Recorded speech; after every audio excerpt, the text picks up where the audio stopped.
আমি তোমার সাথে জাস্ট 2 মিনিট কথা বলতে চাই। তোমার সাথে আমার কোনো কথাই নেই। তোমার সাথে আমি ওই দিনই সবকিছু শেষ করে দিয়েছিলাম, যেদিন তুমি মিথ্যা কথা বলে তোমার বাবার সামনে আমাকে ফাঁসাই দিয়েছিলে। দেখো, আমি যা করেছি আমি মানছি আমি ভুল করেছি, কিন্তু ওইটা করা ছাড়া তো আমার কোনো উপায় ছিল না। উপায় ছিল না, অথচ একটা নির্দোষ ছেলেকে ঘৃণার পাত্র বানানোর উপায় ছিল, তাই না? আমি জানি আমি ভুল করেছি, আর তুমি যদি ঠান্ডা মাথায় একবার ভেবে দেখো, দেখবে আমার সমস্ত ভুল তোমার কাছে তুচ্ছ মনে হবে।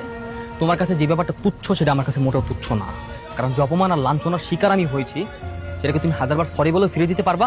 তাছাড়া আমি কি করবো বলো, আমার তো কিছু করার ছিল না। ওইখানে আমার কাজিন ছিল, আমি যদি বাবাকে একবার বলে দিতাম তাহলে কি হবে তুমি তো বুঝতেই পারছিলে, তাই না বলো? আর আমার সাথে কি খুব ভালো কিছু হয়েছে? এমনটা কি হওয়ার ছিল? আমি কি সেখানে যেতে চেয়েছিলাম নাকি তুমি আমাকে জোর করেছিলে? তুমি সেখানে আমাকে জোর করে হোটেলে নিয়ে গেছিলে, আর তুমি তোমার বাবার সামনে বলো আমি নাকি তোমাকে ভুলিয়ে ভালিয়ে হোটেলে নিয়ে গেছিলাম, তাই না? আমি তো আমার ভুল স্বীকার করছি, আমি তোমার কাছে সরিও বলেছি, তাই না? এসব কিছু ভুলে যে যখন আমরা আবার এক হয়ে যাই। একটা কথা বলি,